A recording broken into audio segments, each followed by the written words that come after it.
You're listening to the iRacers Lounge podcast, featuring all the latest iRacing news, driver interviews, race reviews, rumors, discussions, opinions, and much more. Now here's your host, Alan Pajari and Mike Ellis. Welcome to iRacers Lounge. I'm your host, Alan Pajari. iRacers Lounge is a podcast for the iRacer where we talk all things iRacing in a casual setting. With me are the usual Mike Ellis, Carlos Fonseca. Today we got Brad Miller, Brad Wren, Jeff Walton, and Kyle Fleischman with us here. So welcome, guys. Hey. How's it going? Good evening, guys. All right, let's kind of get into the latest Peak Antifreeze Series race. It was at Texas, and it was another win pulled up by PJ Sturgis, where he had some good strategy there to be able to pull off the win. Some guys got caught up with the different type of pit strategies going on, and but PJ and the usual Ray Afala, they kind of pulled off the decent pit strategy there, and PJ ended up pulling off the win. What'd you guys think of that race there? I watched the highlights. It certainly was interesting, and glad to see Logan Clampett get a top 5 there. Yeah, I believe that's his first run in the Peak, so that was good for him. Yeah, I was kind of cheering him on there at the end, and I mean, he almost looked like he was going farther than top 5, but good run. Yeah, it was a pretty decent race to watch, and you can really see those guys' skills. I don't know if you saw kind of not necessarily near the end, but when PJ and Ray were chasing each other, and they were side by side. And as you know, going in like turn 3 and stuff like that, it's pretty. If you're on the outside, it might be a little difficult to hold your own right there. And it was interesting watching them go side by side throughout basically a few laps. You know, just kind of going back and forth there. So good race. Yeah, Josh Berry had a crazy move. I want to call it crazy. It was 4 wide, and he ended up getting wrecked out of that one. I wonder why. Yeah, it's kind of a dangerous place to do that type of stuff, but almost made it work. Yep. So anyways, their next race is Richmond coming up. This is Tuesday night, so it'll be next Tuesday, the race at Richmond. So we'll see what the guys can do on the short tracks, just like what they did at Phoenix there. Expect some decent racing. Of course, it's going to be during the daytime with this low downforce car and stuff, so it changes everything, as you can see. If you've took out the car there in the daytime Richmond, it's a little bit different story. So everything's just kind of slowed down. So I expect it to be a very, very clean race next Tuesday. Right. All right. And then in the iRacing World Championship Grand Prix, we had a Monza. Yeah, Monza, one of my favorite road tracks. I really love that thing. But we had Martin Kroenke take the win over Gregor Hutu. It's kind of the usual names up there: Martin Kroenke and Gregor Hutu, then Ali Pakala, Mitchell De Jong, and then Kazuki Mushma. I'm sorry. So I'm going to just say, do you think Hutu's off his game a little bit compared to previous years? Well, I mean, he's not winning all the time. Right. I mean, it used to be like more of a domination thing. I mean, he's still running top 3, but he's not getting the wins like he normally does. I just wonder if there's a little chink in the armor. Or has everybody else stepped up? Well, yeah, it is a new car. Yeah, it is a new car. So, I mean, we might have to give him that kind of leeway there. It is a new car. But you know, if you look at this, you got Martin Kroenke won it, and then a second behind was Gregor Hutu, and then you fall back to 18 seconds to Ollie, you know, right. So, and then we're hitting almost 30 seconds behind for the other guys. So you're talking about he was right there. He was right there for a win. So I don't know. He's still up there. Yeah, but I guess we'll find out what the final standings to be. If I recall, I think he wins again. I think Martin Kroenke really it was a pit strategy thing that got him, you know, that one sec, you know, in front of Hutu, and there was no passing. Yeah, and it's another one of those tough places. I always think that road racing's a little tough to pass. Basically, you're just waiting for a guy to make a mistake in front of you, especially when you're that close in skill level.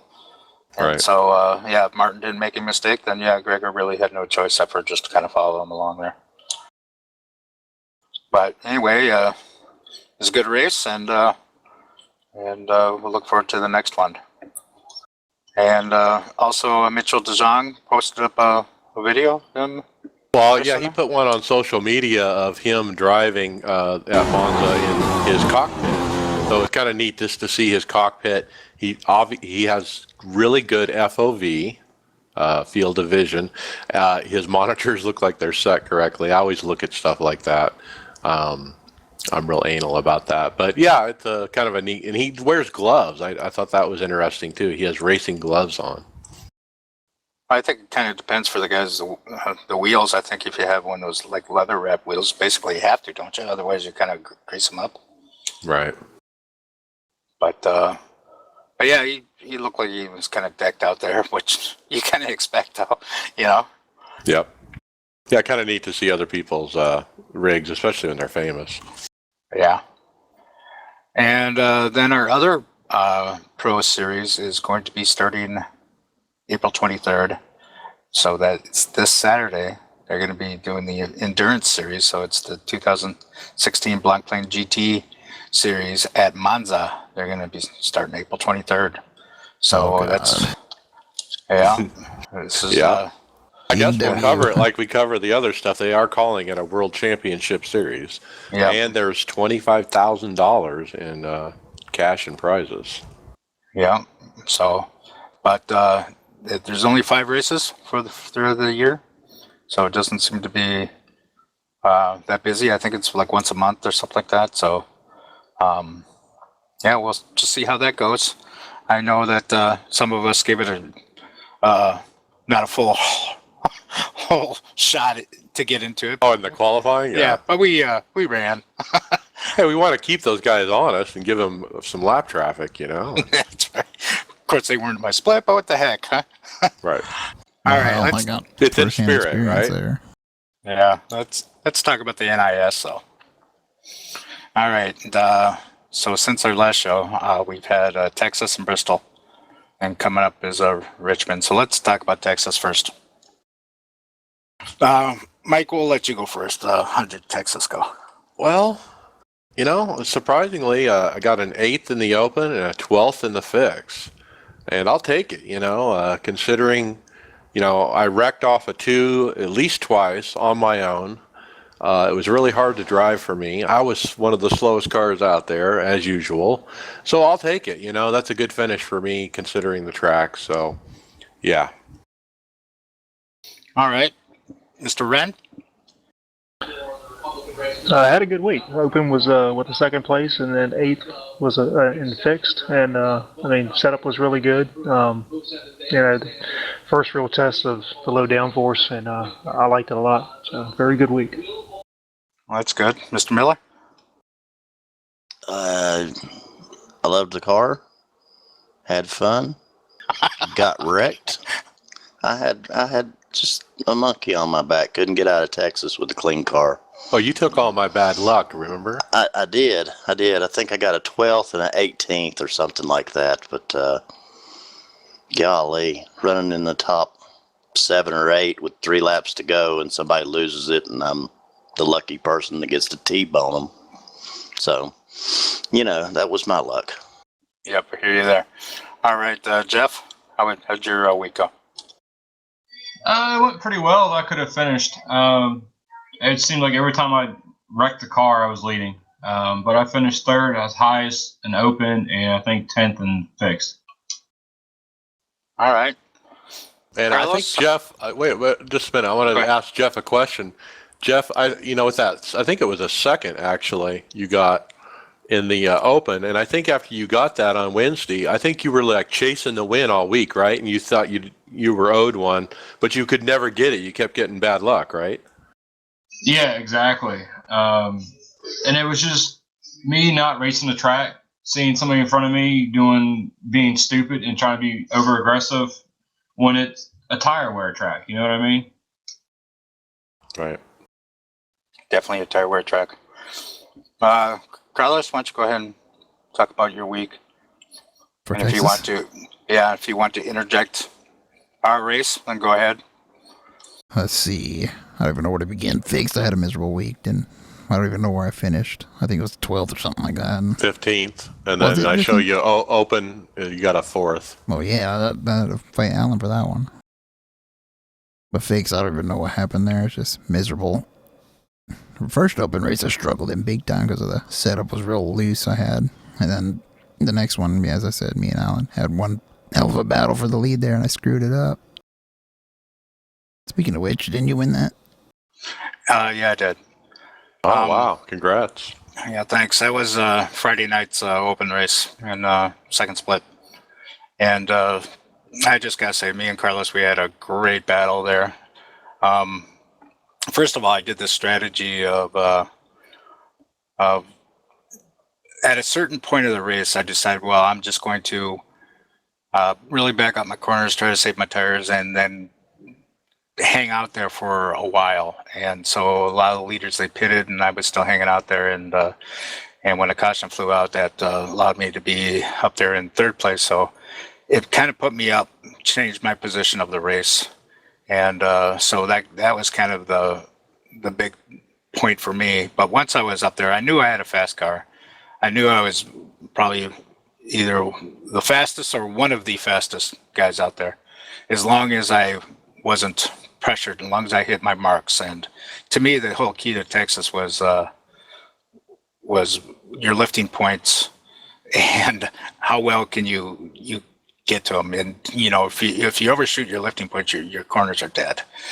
So that was kind of the whole thing with me. I was able to qualify well in every race I did, either the fixed or the open or whatever, because I didn't have that pressure. But when I had pressure on the back of me, then sometimes I might make a mistake. But anyway, on Friday in the open, I didn't make a mistake, and Carlos was up ahead of me there, and I came from third place or whatever it is like that. I did my usual, which is kind of probably dropped back to about fifth on a restart, and then I worked myself up to Carlos, and we were going at it there for a while, and then a caution came out. And I remember telling Carlos, I said, I think I would have had you. Oh yeah, you probably would have. It's just my car, the longer it runs, the better my car got. It was a good long run car, but yours was slightly better because mine was just getting tight there at the end. Yeah, and then what we did is we kind of helped each other out. A lot of times on a restart, either one of us was first and the other one was third. There was one time when we were first and second where we didn't help each other out, but when we were in that position, when we were back to back, we would say when the other person's going to go. So we would say that I'm going on pace car or whatever to each other, so we can jump out there ahead of the second place guy. And so we did that, and that kind of helped us. And it did come down to where there was going to be a 2-lap shootout, wasn't it? Two-lap shootout, and I think you were in third place at the time. I told you where it was going to be. Yep. Or I told you I was going to start because I was leading there. And then so Carlos got up to, on the last lap, we were actually, at the white flag, we were actually pretty much tied, right? Side we by were side, pretty much weren't we? side by side. But I had the inside position on him, and I knew I was feeling pretty good. Oh yeah, turn one. And then I saw Carlos go up high on turn one, and that was basically it. Yeah, but see, what I was afraid of was the guy behind me wasn't being aggressive all race, and I drifted up that 1 inch, and he was pretty much was going to get a bumper under me, so it was either wreck or give up the spot. Yeah, so that was a fun race, and actually, what I was most happy about with the car is that on a little bit older tires, I had the fastest lap of the race, and it was the very last lap. Nice. Oh yeah, that was a well done race. Yep, that was a lot of fun. Otherwise, in the fixed, I think I had like a 7th place finish or something like that. So Texas is actually one of my better tracks. I'm real comfortable with Texas. So anyway, I'll start off first at Bristol. Well, hold on. Kyle, are you on? You had a win too, didn't you? Yeah, I picked up a win in the fixed series, and I believe it was a 4th place in the open. I thought Brad put a pretty good solid setup underneath us this week. So other than that, that's pretty much it. Right. And then the other teammate, a new teammate, Dave Smith, he got a win in the open. So congrats to him as well. It was a good week for us at Texas overall, I think. All right. Now, let me just start off with Bristol here. I hate that place. I just got to flat out say it. I hate that place. There's no room for anything. I got caught up in people's stuff. I did post one video up on my YouTube thing of me being just a total Pansy? No, I don't know. I wouldn't call it a pansy. Oh, no, that was integrity. Yeah, integrity. I was just, and that was actually to make a very good point in integrity. But It was smart. the race that I posted was the open race, and I don't think I'm known for doing ARCA braking and stuff like that, but I couldn't recognize wrecks or nothing like that. All of a sudden, I'd see a car down in the apron, and we kind of know that caution flags don't necessarily come out when a car's down the apron. But everyone would check up, and I didn't check up in time, and I would hit the inside wall and stuff like that. So I actually, on the race I posted, I'd blown my engine twice. Dang. And I still came in 20th place, which just goes to show you how horrible the racing is at Bristol. It was so bad. And there's something I noticed there, that the guys that actually did well, they're extremely aggressive, banging the wall half the time. It's just, it was actually kind of frustrating. But I understand it's racing. You're going to have aggressiveness in racing, but it's a 500 lap race, and it's kind of rare for us. And the more rubber that was laid down, the tighter the car got, and everything else was just, I don't know. I just thought it was just way too much. I thought the open setup stuff was, the races were horrible, and basically so was the fix. So Bristol, my best finish was at 20th place, and that's in 3 races I did, 2 in the fixed and 1 in the open. And thank God I'm out of there, but to be honest with you, I'm not exactly happy about Richmond. But go ahead and explain how your Bristol went there, Mike, since I know that you had some decent finishes for my I'm just the opposite. I had some great runs, and the racing is bad, and I think the key there is attrition.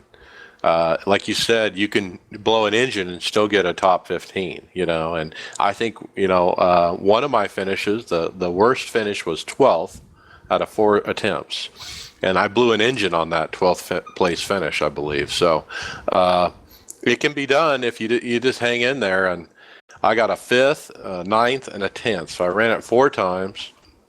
I really disagree with this being a full-length race. I wish it was half distance like they should be, but regardless, a good week. I was actually fine with that. I don't mind them switching it up. I just wouldn't want them to do it all the time. That's all. It just seems like it's happening often, And well, no, I'm not. I'm just talking about like Bristol. Bristol's a tough place to run 500 laps. Right. It could be that could be their track. Yeah, I don't mind long distance races. So if next year they did Richmond, then for 400 laps at Richmond, they do 400 laps at Richmond. So, but just as long as they switch it around, I wouldn't want it to make it a regular thing every year where we're doing 500 laps at Bristol. Right. Yeah. Right. And to finish it off, the big conversation of the week really for me was lappers and whatnot. Should they be on the top or the bottom? Because this is really a one groove racetrack. And to be on the bottom, it's so slow. It's too slow. And I got criticized personally by a few drivers for being 2 laps down or a couple laps down, but still running 10th, but being in the upper groove and being a little bit slower than them and not letting them by. And what do you guys think about that? And what do you think about lappers? Should they go to the bottom regardless? Or, what is the protocol there? Well, I'll jump in. I mean, me personally, if I'm a lap down, I'm just going to get out of the way. There's no point in me racing someone who I'm not anywhere near position for. I got taken out by, a lap car in the integrity race at Bristol that was running the high line. It's very frustrating, especially at a place like Bristol, when you have guys that are 20, 30, 40, or 50 laps down. And they may be quick, but they just get up there and run the high line, and you watch cars drive away from you because you can't get past them. Yeah, and I've wrecked trying to pass somebody, going to the low line and getting around a slower car that was on the upper side. I actually spun out trying to run down there once, and it's not easy. Yeah, that's what happened to me in one of the fixed races too. Is I was passing a lap car, and I wanted to try to get above them, but of course I was gunning it as I was turning the wheel, and that's not a good idea. But in my opinion, is if you got a car or you're up to speed, go ahead and ride up top. If you're not up to speed, then don't. That's kind of my opinion on that. Right. So if you're holding up guys, then you should not be running the top. There was one guy in one race who was like 5 or 6 seconds off pace running the top, and I called him out a couple times. I thought it was unacceptable. Yeah, well, I think, they can do what they want. It's still up to the person to pass them. But we're just talking about courtesy, I don't think there should be rules or anything like that. It's just courtesy to get the hell out of the way. I was going to say something about that integrity race we did at Bristol. I don't know if your teammates were screaming over the chat or anything in your, TeamSpeak or whatever, but I was probably holding them up, but I just could not afford to go 2 laps down. But once, I think it was Derek at the time, once he passed me, I started letting people go because it was already, there was nothing I could do. So I guess in certain situations, race as hard as you can, but if they get past you, let them go. Yeah, you might be racing for the lucky dog, and people need to understand that too. The guy right behind you, I'm trying to stay in front of, and if I let you by, he might get by, so you race real hard. If you're too slow, and then get out of the way. Yeah, and in Saturday's race, and Mike, you might have been in that race with me. There was, I was like near the back of the pack and just running in the back. And there was a group I saw that were 2x2. It was about 3 cars deep. And they were running 2x2, so there'd be like 6 cars there. And I saw the leaders come up, and I'm like, I'm just gonna get out of this because I don't see anything good coming up. And Harry Tiller was leading the race. Mike, you might recall this. And I just backed off because I knew what the hell was gonna happen. I backed off. Harry Tiller just ran into the back of a guy and then, of course, blamed him for not getting the hell out of the way. And I was like, and I think I said on the thing, you should have saw what was going on up there, know?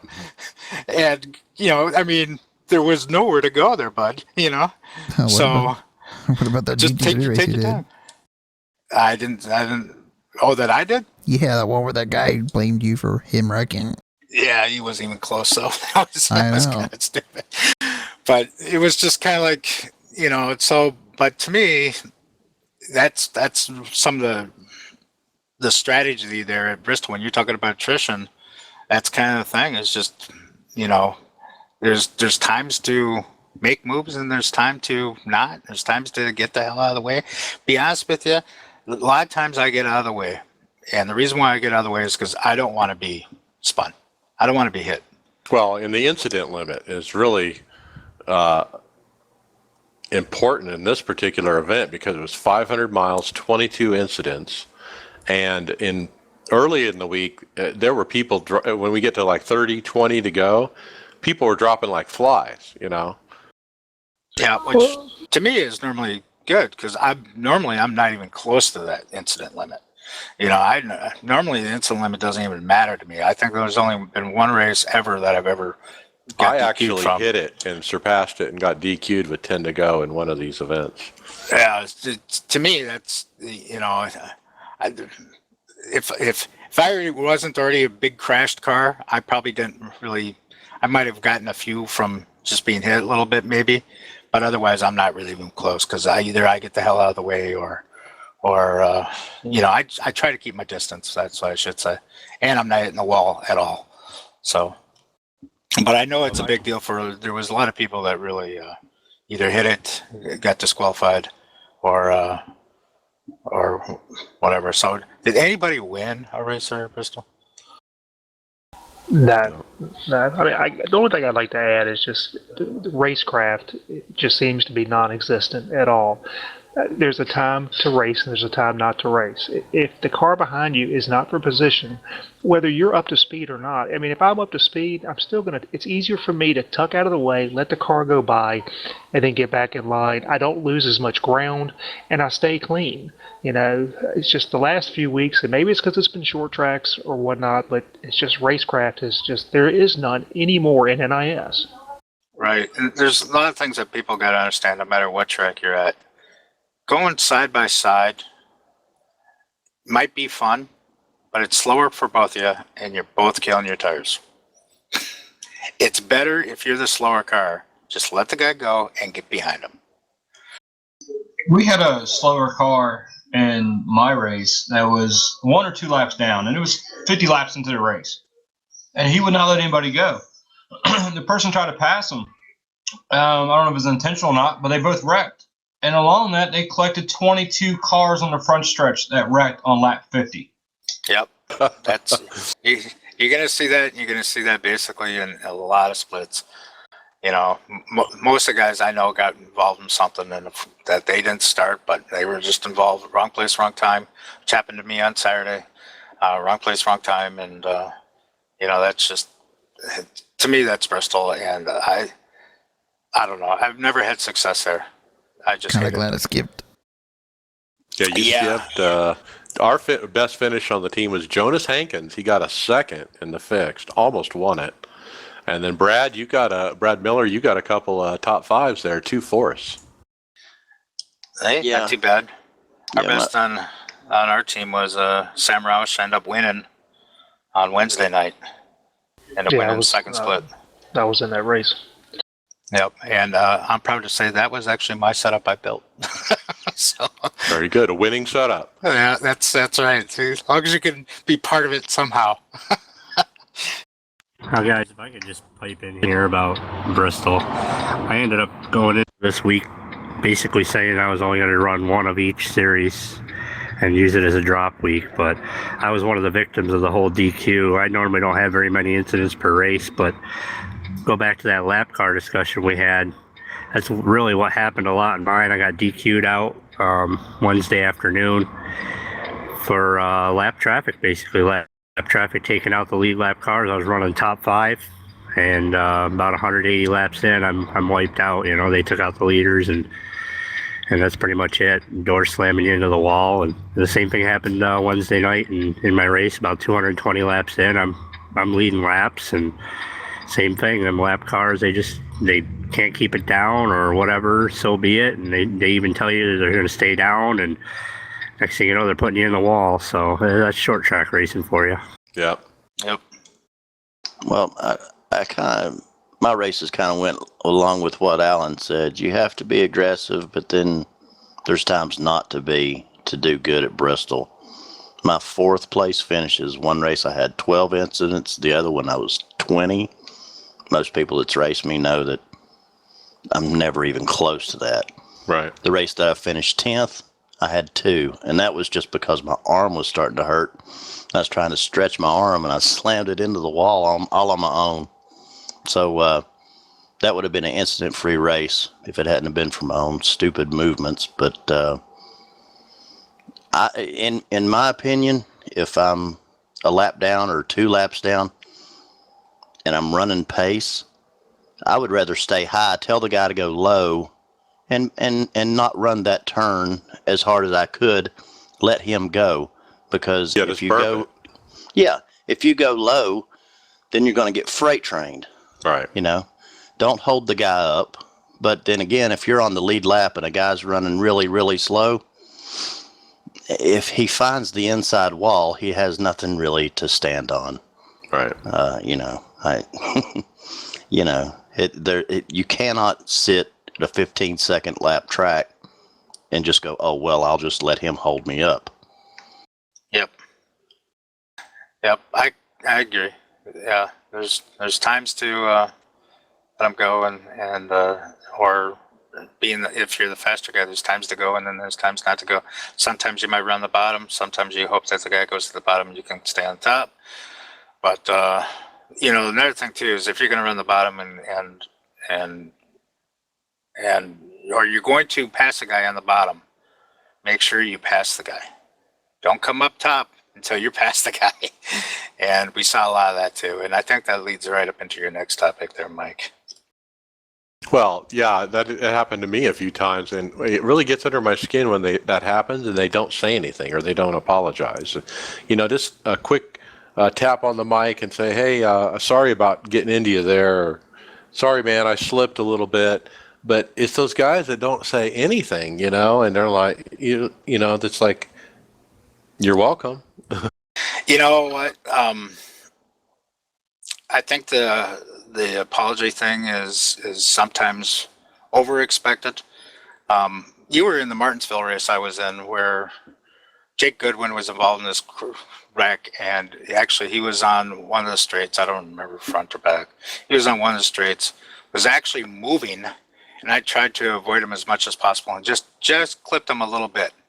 And he was looking for an apology from me. Maybe I should be looking for one from you, Right. So it wasn't me that was involved in the wreck. It wasn't me that was sitting sideways on the track moving and not staying still while other cars are coming by, And so sometimes I think that they're really over expected. And to be honest with you, in this, I was involved in another wreck with him at Bristol, and that was when I just totally, what I would call the ARCA brake type of deal. And he was involved in another wreck, because that's Jake. And I kind of spun it just trying to get away from him and didn't get away from him. And so then, of course, immediately what he started doing was he started hitting me and, brake checking me. So I, continue to hit him and that kind of stuff like that. So after the wreck. So anyway, I'm actually, there's some people I don't bother. I don't even bother WWE there. Yeah, I don't even bother saying I'm sorry. Someone like Jake Goodwin, I think he's done. Matter of fact, maybe even next time I even might accidentally get into him a little bit. You know what I mean?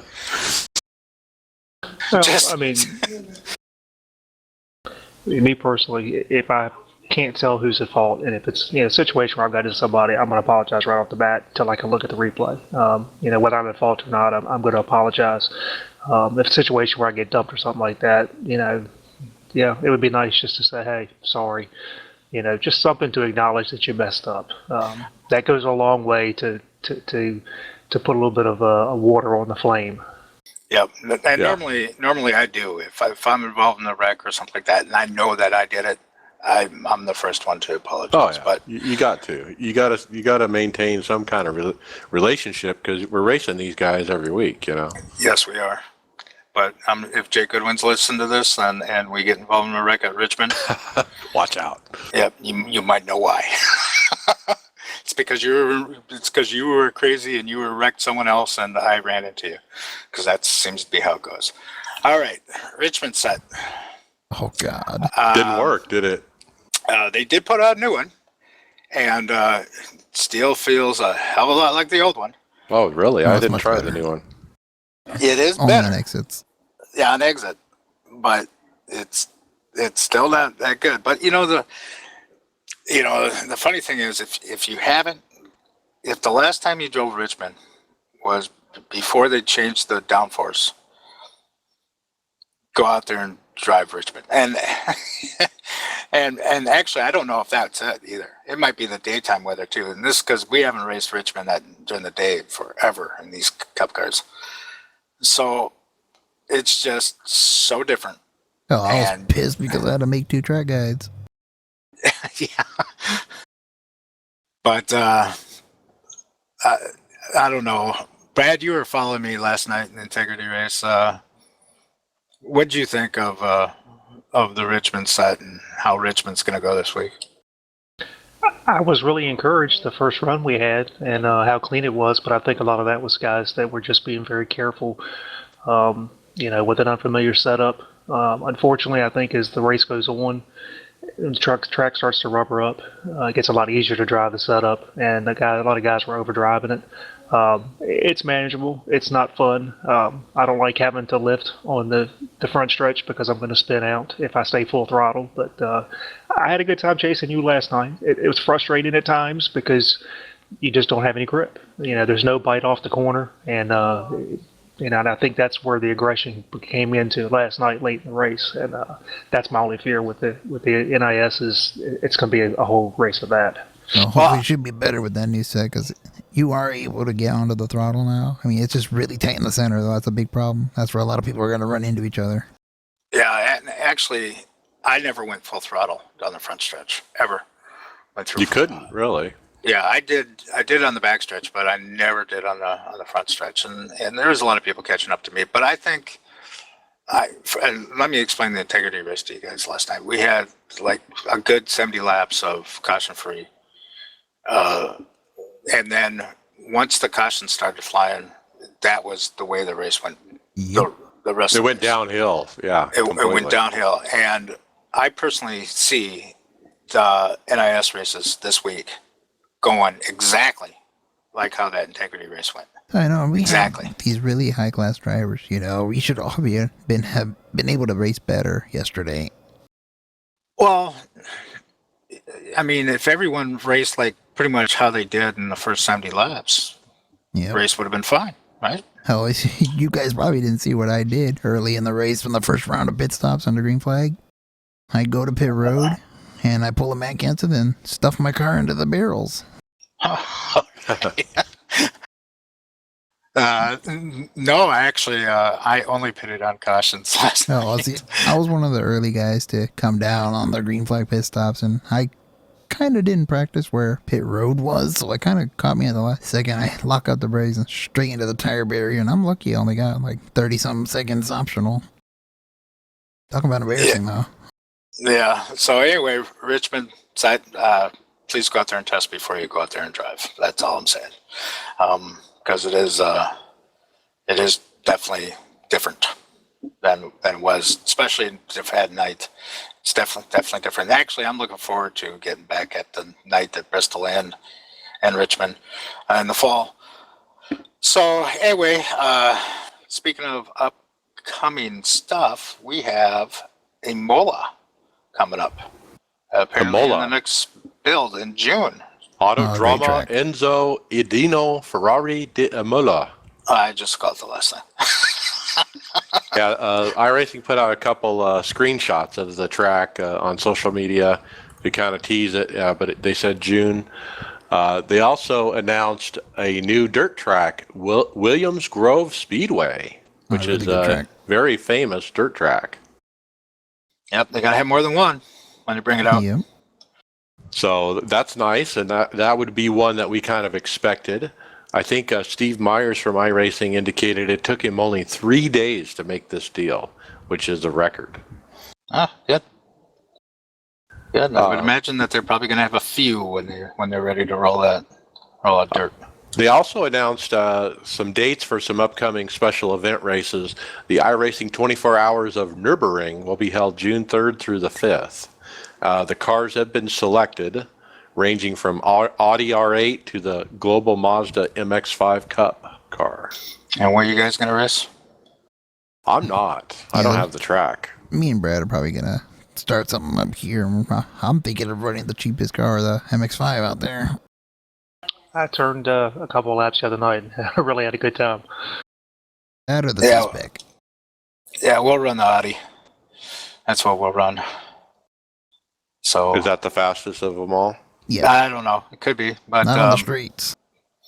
but that's what we'll run, and because I'm pretty comfortable in that car, and I know the track pretty well after running it several times now, so I'm feeling pretty good. But it's 24 hours, and if anybody's running a race there, you know how this race is going to go. If you can keep your car clean, you'll do well. Oh, yeah. Keep it on the pavement, you'll probably got a top 5. Or even a win. To be honest with you, it is. You're talking 24 hours of this stuff, and when we're just doing 3-4 laps, there's people that can't finish. So when's the Indy 500 going to be? Yeah, dates announced for that, May 21st and May 22nd. There are going to be 4 attempts, 2 on Saturday, 2 on Sunday. All right. So now let me rephrase that. That's GMT time. So translate that to Eastern Standard Time. We got a Friday night, 9 p.m. Eastern is the first one. So that would be Friday, May 20th, night rate at night. Right, but it is the day race at Indy. Yeah, the race will be day weather, obviously. And then Saturday, 4 p.m. Eastern. Yep. Yeah, and so I'll probably run this Saturday afternoon race, and actually last 2 years I've had some pretty good finishes there, and I run the base set, so I'll probably do the same thing again, just run the base set, and try to just outlast everyone. Yep, see what happens. A few of us are going to run it. Yep, and let's talk about the new video contest that they got, which after you announce this here, Mike, I'll tell you what my idea in my head was going to be for that. Yeah, video contest has been announced by iRacing. You can send in your clips to iracingtv@gmail.com. And deadline, July 31st, 2016. And basically, they're looking for the best video, I guess. And what can you win? I don't know. Yeah, you know what? The 15 iRacing credits. $15. All right.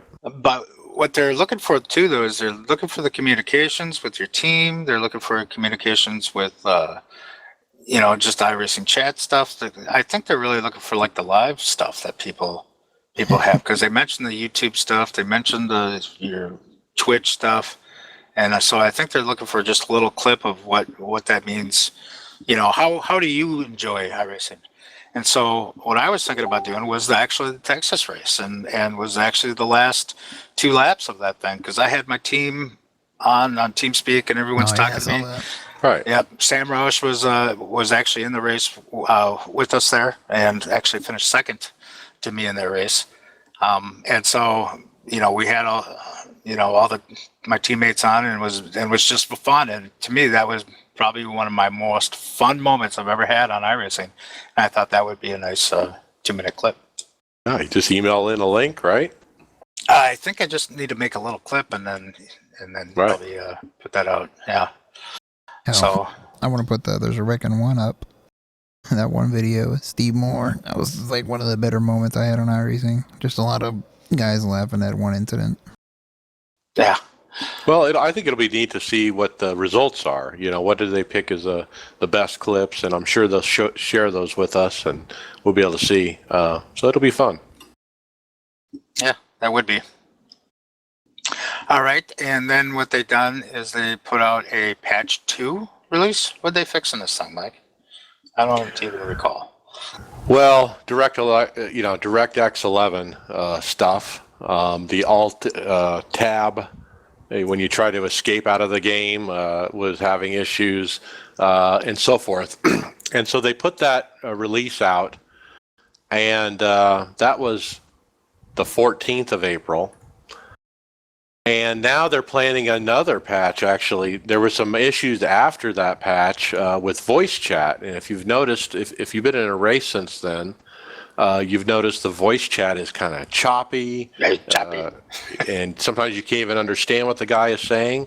That's not your problem. That's a problem with the iRacing, and they've pledged to fix it. So a workaround that they've stated is to go into your account settings on the website, go to the bottom, and change your network bandwidth setting to the highest amount.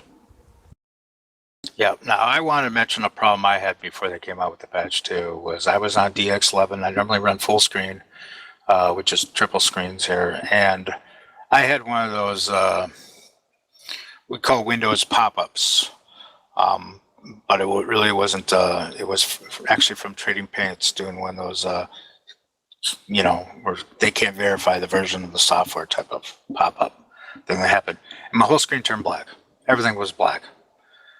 And so what I did is I poured on the forums. It looked like it was happening to Kevin King, and it looks like it was happening to a few other people. So now I run actually DX9 in windowed borderless mode, and so to me it's actually been working quite better. I'll probably put up DX11, but still run windowed borderless mode, and do that. So now, if there's a pop-up, I just hear the ding, and my screen doesn't turn black like it did.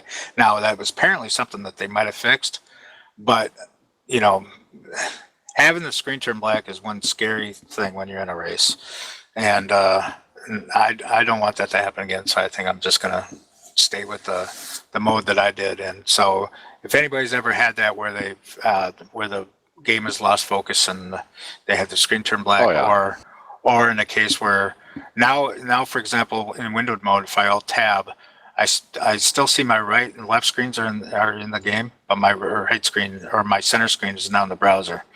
So if you ever have it where it just like it loses focus or anything like that, let me just suggest to go to borderless windowed mode and still have the same screen resolution. And to me, everything seems to work as well as it did when it was just running full screen. So now you don't get a frame hit doing that? I'm not seeing any kind of frame hit whatsoever. And on top of it, I haven't had stutters and that type of stuff, which I used to have before. Now, you got to remember, I did this before the patch too. And so I might try DX11 again, but as for now, I'm just going to stay in the Windows. Yeah, I got booted or went black or whatever in the middle of a points race, and I've been on DX9 ever since. I'm not going to get on 11 until it's more stable. But there's a new patch coming out on Thursday, in 2 days from now, to fix these network problems and whatnot. So with the voice chat. All right. Okay, let's. A couple other notes here before we get into hardware. One of the staff members posted up that if you tried every car configuration at every track configuration, you would end up with 15,990 combinations to try out. So don't tell me you're bored, people, because you haven't tried everything. Sounds like a new league. Sounds like one of those new PDFs you can get, awards. I've done every combination. Yeah, that would be. You would have to race them though. You can't just test it. You have to race it. Nice. Again, we'll remind everybody the iRace for Life seminar is April 27th through the 29th. That's a week from this week. So that's next week, guys. So if you're going, have fun and make sure to take video and share it with everybody. Yeah, or the videos that come out. I'm not positive if people can sit in there with a camera of their own, but anyways, we know that videos will come out that will show us at least some of the stuff that goes on there. And I think I did hear that David Cater is going to be there again, so I'm assuming he's going to have the setup series again, the videos for that up again. So with the new car. I did see a post on the forum from Darren Ganji saying that they are attempting to videotape all sessions. Nice. Yeah, that would be pretty good. We certainly appreciate those guys doing that too, because for those of us that can't make it but want to be there, we certainly love those videos. Yeah. For our video showcase, I want to point out Robert Plumley's YouTube channel, which is called The World of Conducci. And maybe Carlos can put it down there in the notes or something like that. But it's Conducci is spelled Kinduci. You can probably just look it up through there. But Robert does a lot of road racing, and he also does the BSR Pro Series and the Kias there. He does a lot of the Formula Renault and stuff like that. So he does a lot of road racing. I've been watching him for a while, and I wouldn't call him one of those real great road racers, but he does pretty good, and he's still kind of interesting to watch and stuff like that. So he bounces around a little bit from car to car, but he's always in that BSR Pro Series every season they do that. So that's kind of fun to watch. All right, Mike, you can go on to all this hardware. Holy smolies. Yeah, lots of hardware discussions. First up, Thrustmaster announced a press release on April 8th announcing Thrustmaster's TMX force feedback wheel. And it's designed for Xbox One and Windows and has a rotation angle ranging from 270 to 900 degrees. So there's a new wheel out there, folks. I don't know if this replaces one of their existing lineup or what. I don't know. Yeah, is it a little bit lower end or higher end than are we looking at here? I think this is a low end. Yeah, it looks like, what was it, around $200? Yeah, $200. Okay. Yeah, so yeah, I can tell from the pedals that they have with it and stuff like I that. think it was $199 or something like that. So it's more of a introductory type of wheel. Budget wheel, huh? Yeah, budget wheel, which, we can always have budget wheels around. That's really good for the people coming into the sim. Nobody's going to spend $1,000+ on wheels and stuff if they're just beginning. Everyone's going to start with a budget wheel, it seems like. So, And they're also great for backups. right. Next up, Main Performance PC. We announced last time or the time before they stopped selling their sim pedals, which I have a pair of, and Brad does too, and so does Kyle. But they quit selling those, and everyone was a little confused. But they announced on April 8th a new product, and it's a sim pedal board, basically controller circuit board. And it's basically all the electronics parts of a build your own pedals setup. All right. And I didn't know there was a market for this, but apparently there is. So Oh yeah, a lot of people like to build their own type of stuff. You see that. I think this will allow people to build their own because, if you can just put the hardware together, you can buy this electronic circuit board from Michael Main, and I think you got a system. Yeah. So that's like those OCW wheels and everything. All that stuff is do it yourself too, and Right. so a lot of people like to build their own. I'm personally not one of those guys, but obviously for people that Michael like to do Main it. hit on something with his pedals as far as the circuitry goes, and he thought, there's a market for it, obviously. So, But I still like to know why he quit making the pedals. Huh? well, From he indicated a wheel's coming. He said that in the forums. What was that, So Dave? I was going to say, I can explain the whole pedal issue if you want. Oh yeah, go ahead. Yeah. It ended up being an issue with Wildwood and the brake master cylinder. They ended up with a batch they got from them, and they probably put out close to 100, and about 70 of those malfunctioned. It was a defect from Willwood, and they honored it as Michael does, and the cost factor in that between shipping and everything like that it was too much. So that was basically the reason for them stopping to do it. It was an issue with Willwood, not with Main Performance, but of course Main Performance took the hit on it. Well, from my understanding, don't quote me on it, but I believe he has something else in the works. Yeah, I heard he's working on a wheel. I don't know about pedals though, Dave. Yeah, he's, So No, that's Dave's. I'm, Yeah, you I'm joined talking late. about pedals. yeah, he's working on pedals. They will, they're not going to be, based off the same design as what the sim pedals are now. So they won't be a hung pedal; it'll be a floor-mounted pedal. But he is working on pedals. Yeah, I think one of the more appealing parts to his circuit board, and I actually contacted him personally about the circuit board at one point, was the fact that with that circuit board you can use your custom pedal set and plug it into your wheel and take your custom pedal set to a console, PlayStation, Xbox, and you can use them that way. Nice. There's some games that are still on the PC that use combined pedals, like, for example, Farming Simulator. So now you can take those Main Performance PC pedals, get the adapter cable, and you can use your custom pedals on Farming Simulator. Aha.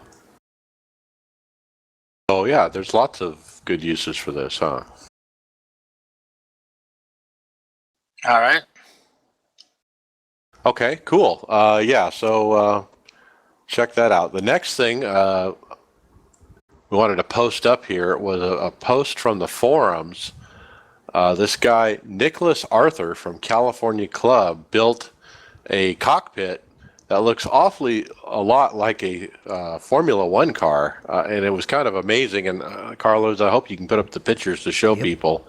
But yeah, it was kind of a neat cockpit idea. I just thought we would mention it. We see lots of cockpits in the forums, and I just like to recognize the good ones. This one's actually made out of 80/20 and in wood. Looks real nice. All right.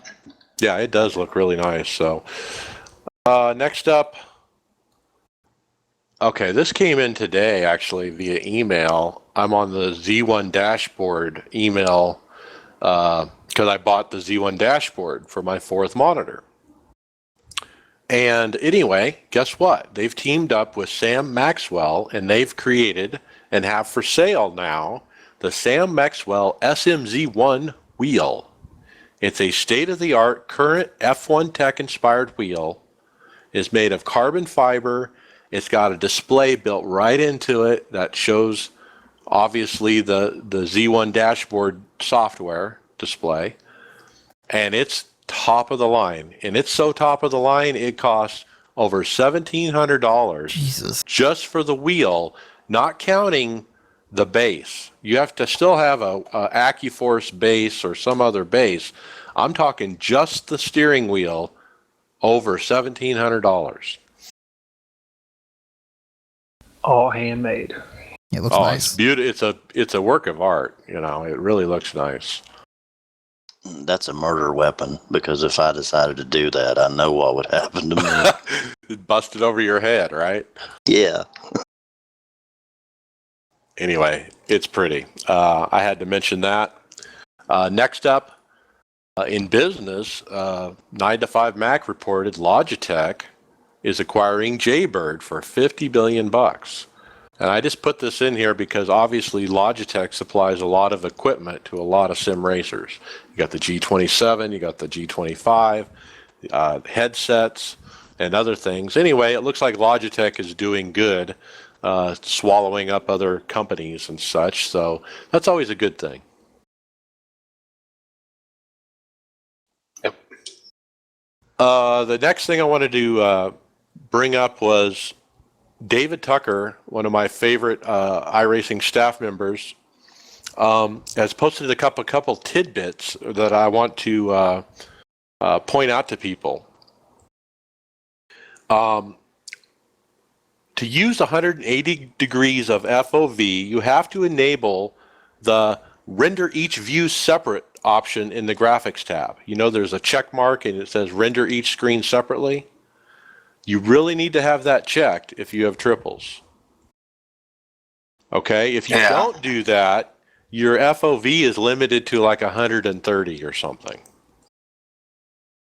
Yeah. Oh, I don't remember who, but somebody I'm associated with has triples, and I remember they have that unchecked. And I can't remember who it was. So if that's you, you better check this out.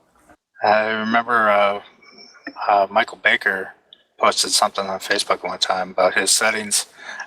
They probably have changed now since he's really kind of changed his stuff around. But at one time he said this is what solved my stuttering. He put his settings in. He actually had triples, but he had it set for one monitor, but at the triple, the pixels, at the resolution, the triples resolution, and but of course the field of view would be lower. So I did try it at one time, what he said, and I didn't care for it. So I know mine went back to that. But so anyways, I think he was one that at least tried that at one time. Right. Yeah, that might have been what I remember. I don't remember. But the other tidbit he dropped on the same thread actually was about these ultra-wide monitors. And we've seen these threads before. These ultra-wide monitors. The 21 and nines? people, 21:9. People think, oh, these are going to be great for iRacing. But it's actually just the opposite. And David Tucker confirmed that. He says, Finally, if you have a choice, you want to get a monitor with a more square aspect ratio. 4:3 is ideal, but that is very hard to find these days. 16:9 is better than 21:9, and avoid ultra-wide monitors at all cost.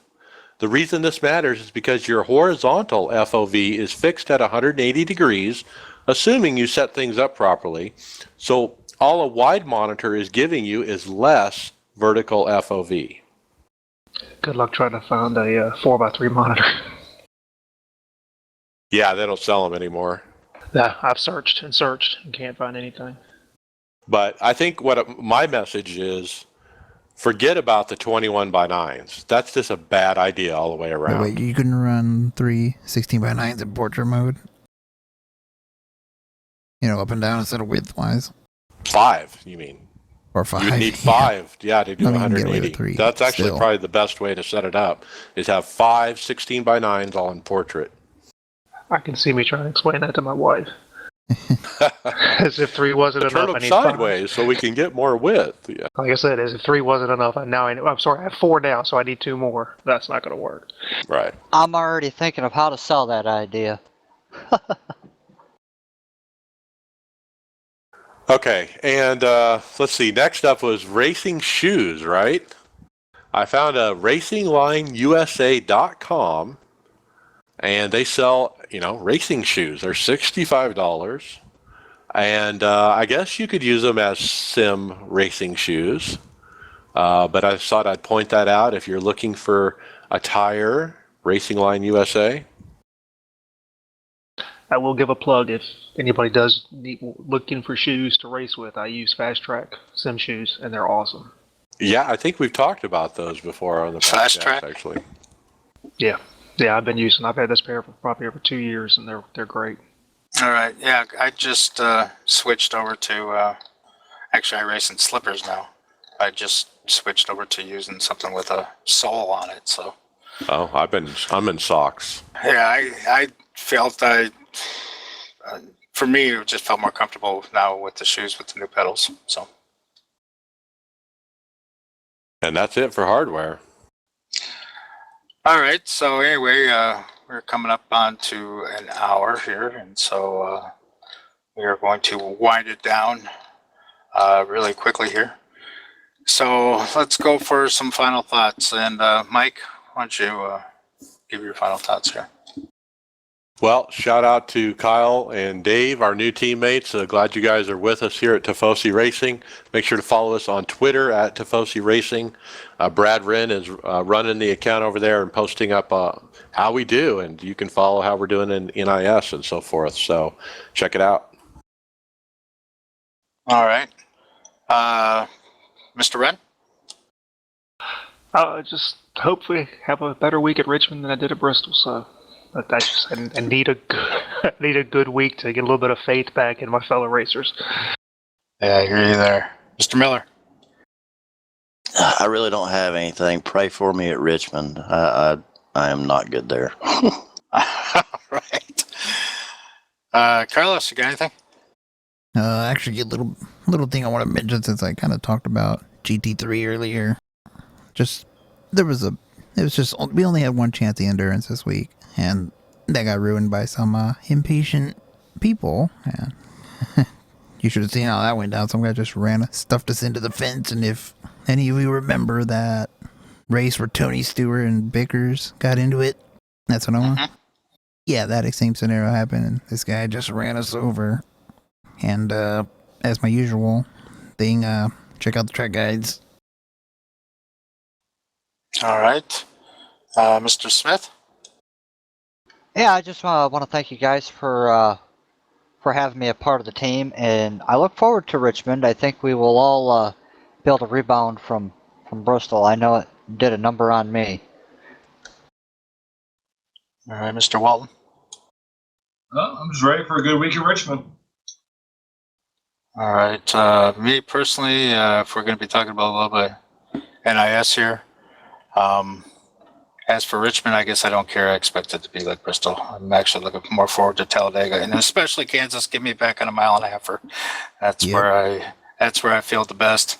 And but otherwise, a lot of hardware in the show. So Mike brings up a lot of good stuff. So if anybody's looking for hardware type stuff, Mike does a ton of research. And actually, if you're interested in a lot of hardware stuff, Mike looks at this stuff so much that you might want to send him some stuff that that even he doesn't know. So Bring it on. Yeah, then of course we'll put it up on the show.